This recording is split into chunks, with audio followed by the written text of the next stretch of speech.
Selection of honeybees, aiming for vitality. Bees pollinate many flowering plants, thereby aiding environmental diversity and the economic success of crop farming. Today, beekeeping is possible even in densely populated areas, thanks to the systematic selection for gentleness. Due to the occurrence of new illnesses, selection for vigorous and healthy colonies represents an exceptional challenge for breeders. Amongst the illnesses and parasites of the honeybee, the varroa mite above all causes a substantial burden. Varroa mites afflict not only adult bees, but also the brood. A high infestation produces characteristic damage. The brood surface isn't solid. One finds opened cells and dead pupae. Occasionally one finds varroa mites still there. They infiltrate the cells a few hours prior to capping and reproduce on the adolescent bees.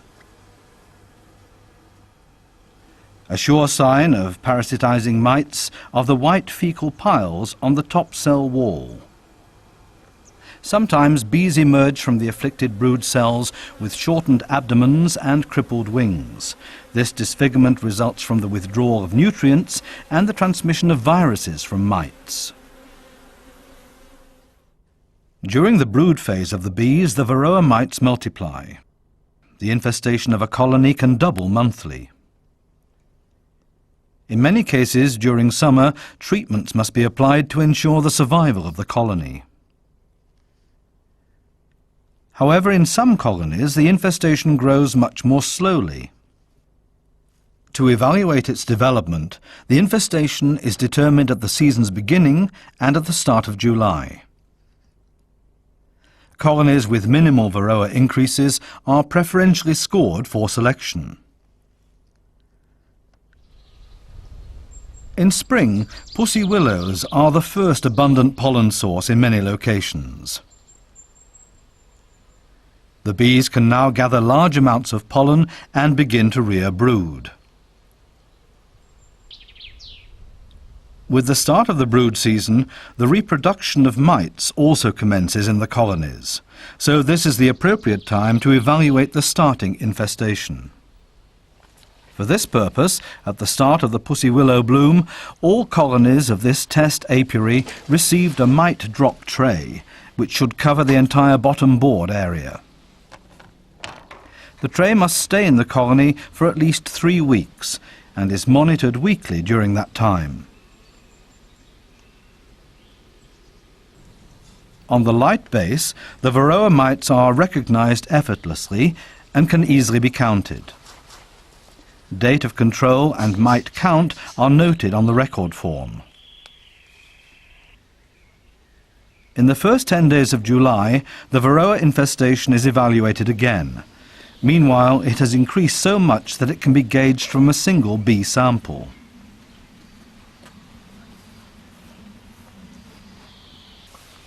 The parasitization of bees in the honey supers is more uniform than in the brood boxes.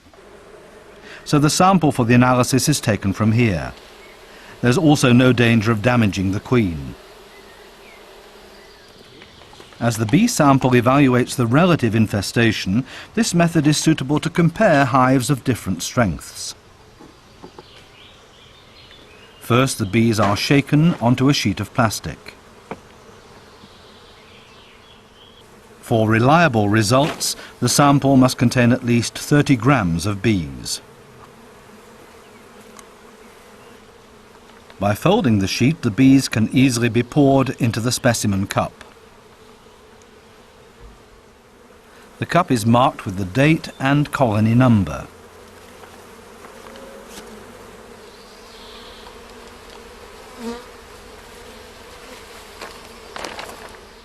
Before evaluation, the bees are killed in the freezer.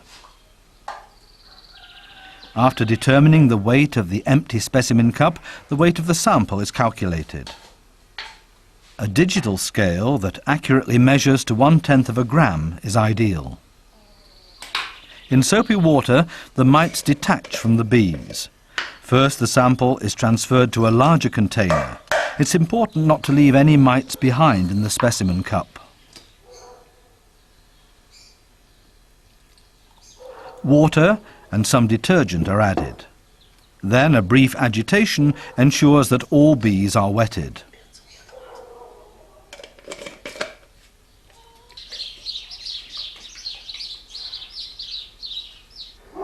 After at least 15 minutes, all of the mites have detached themselves from the bees. The sample is shaken vigorously once more and emptied into a double strainer. Again, it's important not to leave any mites in the container.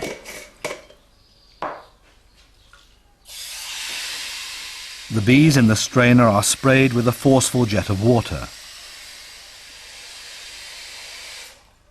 The coarse strainer holds back the bees while the mites fall into the fine strainer.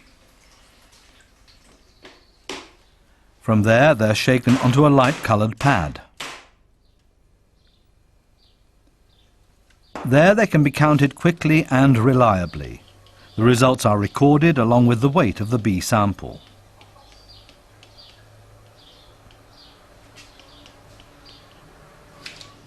The infestation development depends on a variety of factors. Parasitized bees often leave their colony and thus help to minimize the varroa load.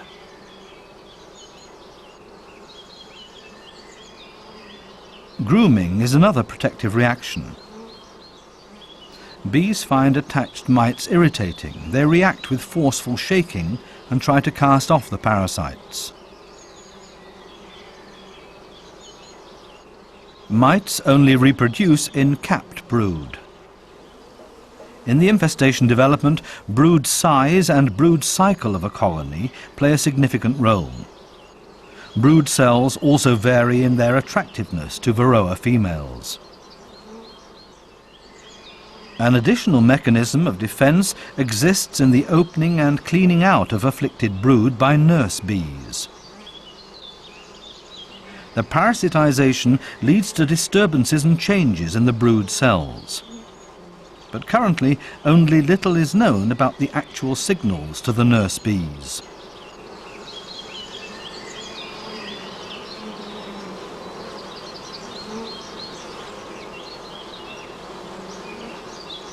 Through the participation of several bees, the afflicted cell is cleaned out.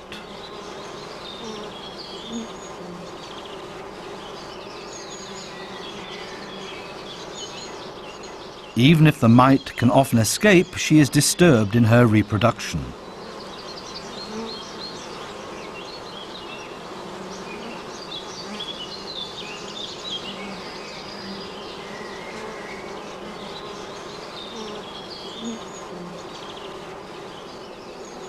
The needle test is a quick and simple method to evaluate brood hygiene. It must be executed at least twice.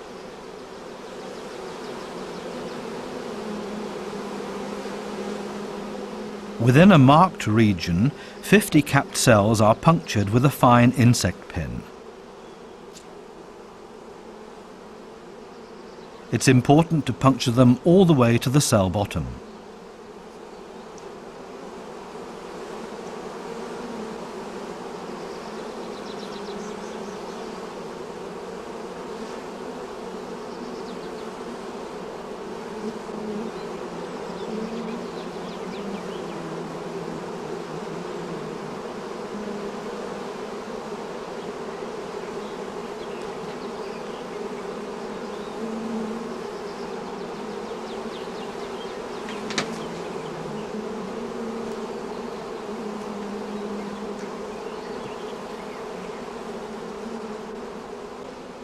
After 8 to 12 hours, the colonies with pronounced hygienic behaviour will have opened most of the cells and removed the brood.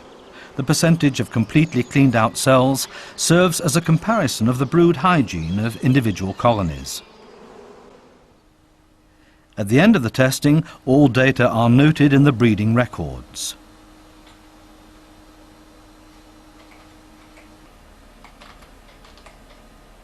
In addition to all of the performance data, the start and finishing mite infestation and the average of all completed needle tests are included in the testing report. On the basis of these data, breeding values can be calculated for individual traits. During the performance test, colonies demonstrate their varying characteristic traits. Most of the attributes are distributed normally, that is, few individual colonies have an especially poor or good trait. Many, however, are average. The term selection means taking the best pick of the animals for breeding purposes. The selection difference determines the superiority against the average and depends on the distribution of the trait as well as the selection intensity. Heredity determines to what extent the selection difference is passed on as stock improvement to the next generation.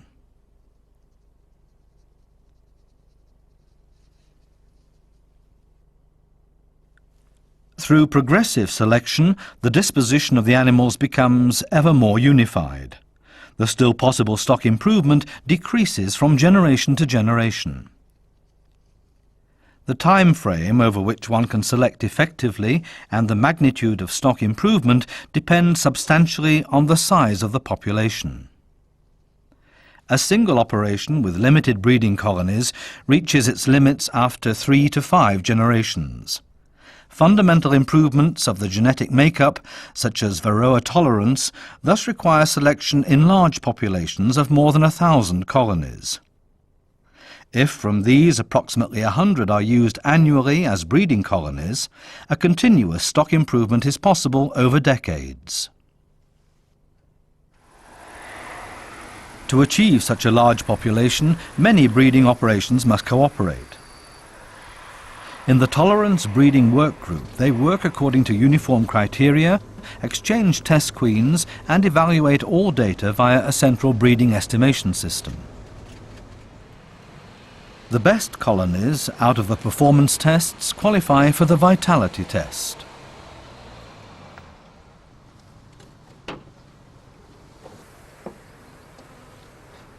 This test is preferably carried out with the cooperation of the bee institutes at central testing stations.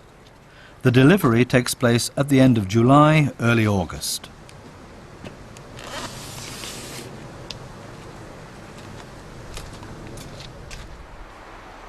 Selection for Varroa tolerance aims for colonies that can survive on their own. That's why colonies chosen for the vitality test are set up and observed in an isolated apiary without treatment.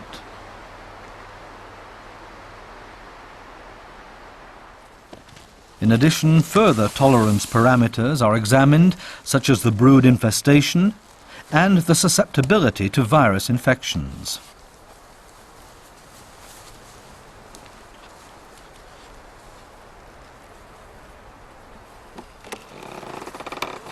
After the flight entrances are opened, the colonies can accustom themselves to the new location for a few days. To guarantee a uniform handling and evaluation during the vitality test, all colonies are transferred into identical hive bodies after 2 to 3 days. This simplifies additional work such as regular controls and feeding.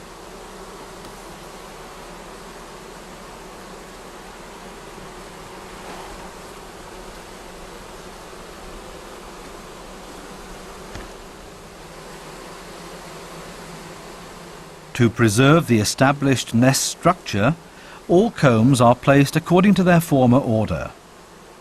During comb transfer, the beekeeper gets a close impression of the colony condition at delivery.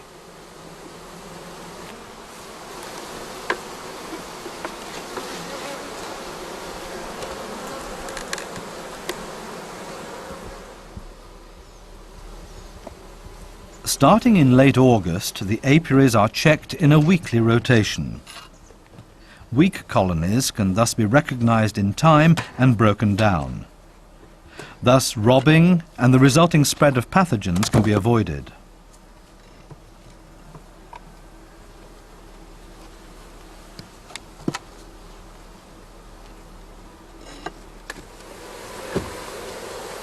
First, one estimates colony strength and counts the occupied frames.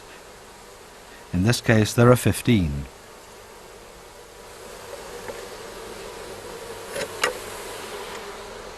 When feeding hives for winter in early to mid-October, the colonies should occupy at least 8 to 10 frames.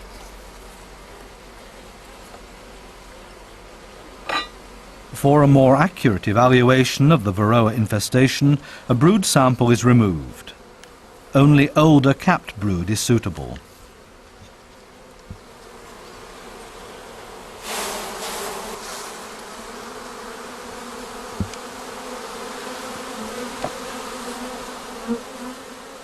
The sample should contain approximately 400 cells.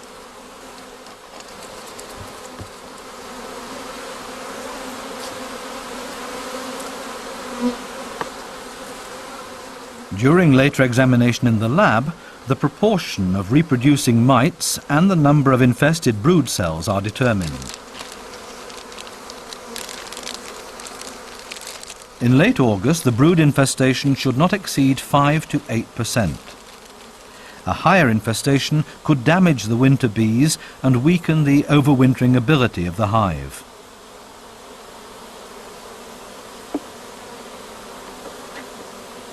In coordination with the brood rhythm of the hive, removal of samples takes place every 3 weeks.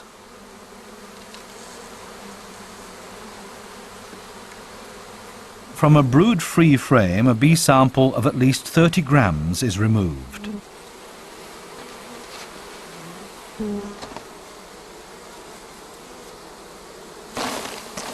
From the brood and bee samples, the total infestation can be calculated.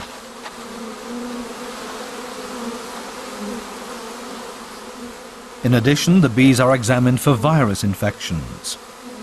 Together with the Varroa mite, the acute bee paralysis and deformed wing viruses influence the survivability of the colonies.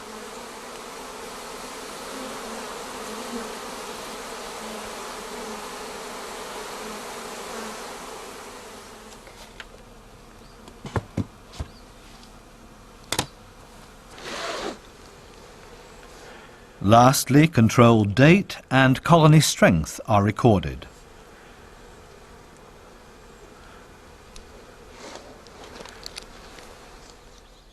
In late March, early April, the colonies are again monitored after overwintering. Some have not survived the winter, others have become much weaker.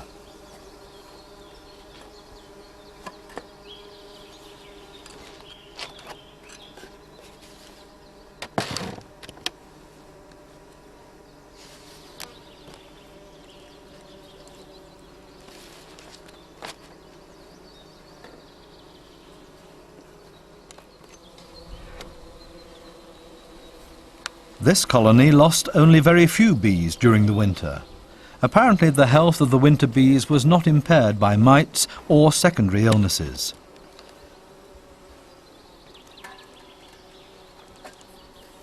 From the relationship between pre- and post-wintering strength, evaluation can be deduced. These bees show an above-average winter stability and are thus scored with the maximum 4 points.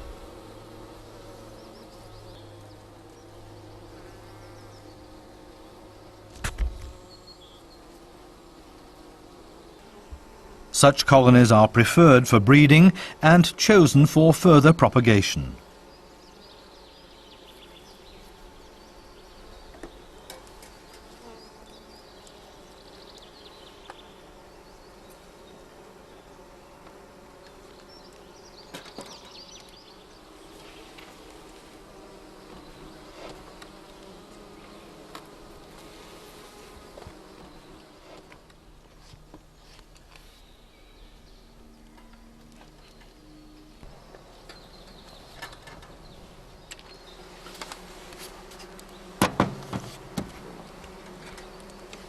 This colony did survive the winter without treatment, but lost approximately half its bees during the winter. Apparently these bees were negatively affected in their health. This colony demonstrates minimal winter stability and thus is not suitable for breeding.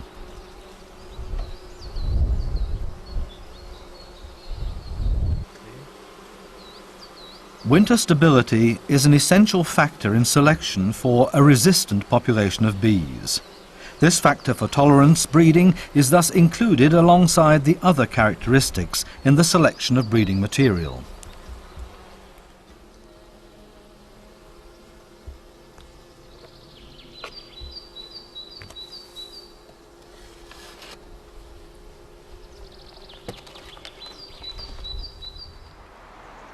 For targeted matings, beekeepers use isolated mating stations, as here in the Thuringian forest. As young queens mate in the air, only the offspring of the best colonies from the vitality test are placed within flight range. This guarantees a mating with drones possessing above-average genetics.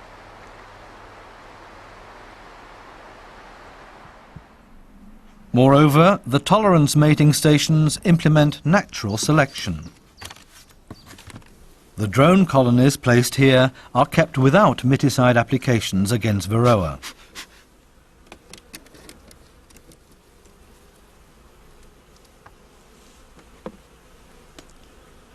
Especially resistant bees have a selection advantage in comparison with afflicted bees. The colonies can develop better and raise more drones. Varroa mites preferentially reproduce in drone brood. These drones have developed well despite a high Varroa load in the colony. Completely competent of flight, they can thus mate. Often afflicted bees emerge crippled and incapable of flight. They have a poor life expectancy and develop few sperm. Therefore, to ensure that a sufficient number of drones exists in the vicinity of the mating station, at least 50 colonies are distributed to various apiaries.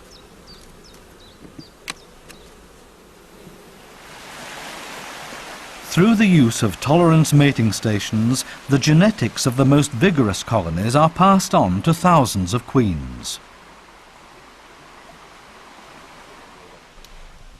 Beekeepers bring their virgin queens in small mating boxes. No drones are permitted in these boxes so that no undesired matings occur. At setup, one must take care that the flight entrances face in different directions to avoid queens returning to incorrect hives.